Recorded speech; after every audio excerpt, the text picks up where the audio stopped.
Hi everyone, welcome to my channel The Distro Dev Show.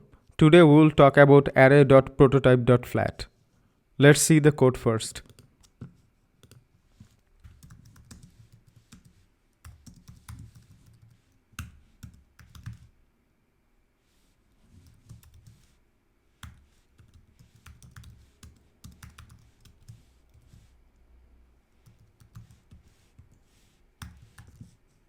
If I run this on terminal with node, so we can see the output here. What it is basically doing, it is flattening the nested array. And this flat method creates a new array. If we try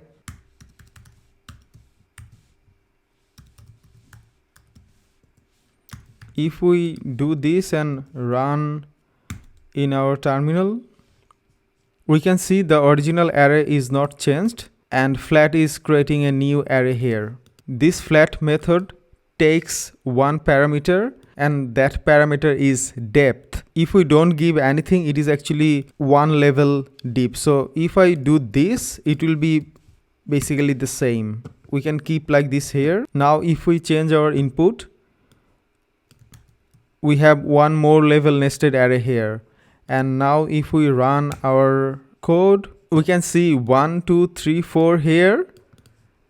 From 1, 2, 3, 4, and this 5 and 6 is actually from the second level. So it is not flattening the second level here. But if we want to flatten that too, we can pass the parameter 2, and if we run this again, it will flatten everything. Okay, now we can say that we may have deeper nested array. So let's say we have this array which is even more nested than the previous ones. There is one particular keyword called infinity. If we pass this as a parameter, it will flatten everything. Let's try that. So we can see it is actually flattening everything and the original array is unchanged. I hope you guys liked it. Please subscribe for my future videos. Thanks a lot. Ciao.